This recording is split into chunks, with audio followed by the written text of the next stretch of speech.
আজ আমি বানাচ্ছি চাউ, সাদা চাউ। সাদা চাউ করার জন্য আমি সাদা তেল, আলু, পেঁয়াজ, ডিম, লঙ্কা নিয়ে নিয়েছি। প্রথমে কড়াইতে আমি জল নিয়ে নিচ্ছি। জল নেওয়ার পরে ওই চাউমিনটাকে নুন দিয়ে তেল দিয়ে একটু সিদ্ধ করতে দেব।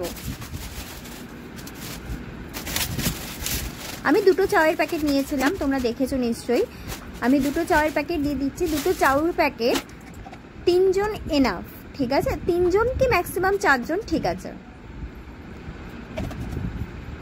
আমি আর এক পাশে আলুটাকে একটু সিদ্ধ করে নিচ্ছি, যেহেতু আমার হাজব্যান্ডের একটু সুগার আছে, তো সেই জন্য আলুটাকে আমি সিদ্ধ করে নিয়েছিলাম হালকা।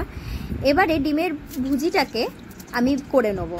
প্রথমে ছোট কড়াইতে 4খানা ডিম আমি নিয়ে নিয়েছিলাম।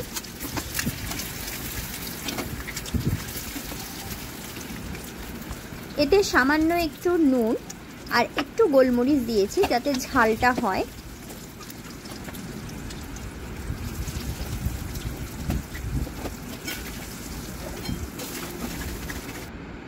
ডিমের ভুজি করতে গেলে একটু তেল বেশি লাগে, তোমরা নিশ্চয়ই জানো, সেই জন্য আমি একটু তেলটাকে বেশি নিয়েছিলাম।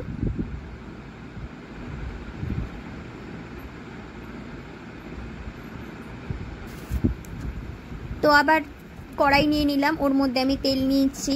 এবারে আমি চাউটা করব। চাউটা করার জন্য আমি প্রথমে আগে পেঁয়াজটা নিয়ে নিয়েছিলাম। পেঁয়াজটা হালকা করে আমি একটু নুন দিয়ে ভেজে নেব। তার মধ্যে আমি 3টে মতো লঙ্কা দিয়ে দিয়েছি। দুটো লঙ্কা আমি কেটে দিয়েছি, একটা গোটা দিয়েছি। যেহেতু আমার মেয়ে খাবে, ও তো বেশি ঝাল খেতে পারবে না, সেই জন্য তোমরা স্বাদ মতো লঙ্কাটা আর নুনটা দিও।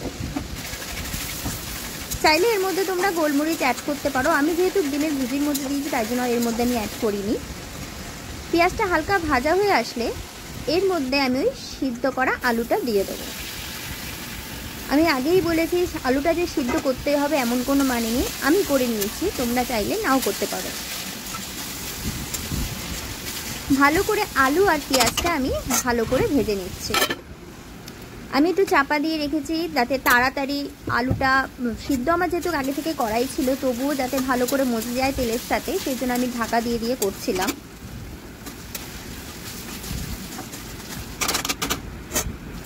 তো কাটার সময় দেখেছিলে কতটা ছিল, আর দেখো পুরো ভাজা হয়ে যাওয়ার পর কয়টুকানি হয়ে গেছে। দেখে মনে হচ্ছিল অনেকটা আমি আলু নিয়েছিলাম, আমার নিজেরই তাই মনে হচ্ছিল। যাই হোক, এবার আমি সিদ্ধ করা চাউমিনগুলো দিয়ে ভালো করে তেলের সাথে, আলুর সাথে, পেঁয়াজের সাথে চাউমিনটা আমি অ্যাড করে নিয়েছি। ভালো করে মিক্সড করে নিচ্ছি ডিমের ভুজিটা দিয়ে। খেতে খুবই সুন্দর হয়, একদম সাদা মাটা। এটা চাইলে ডিম ছাড়াও করতে পারো, কিন্তু আমার হাজবেন্ড আর আমার মেয়ে ডিম দেওয়া একটু পছন্দ করে, সেই জন্যই আর কি দেওয়া। তো সবাই তোমরা জানিও এটা কেমন হয়েছে, আর কারা কারা এরকম আমার মতো বানাও সেটাও অবশ্যই কমেন্ট করে জানিও। ততক্ষণে টাটা, বাই বাই, সবাই ভালো থেকো।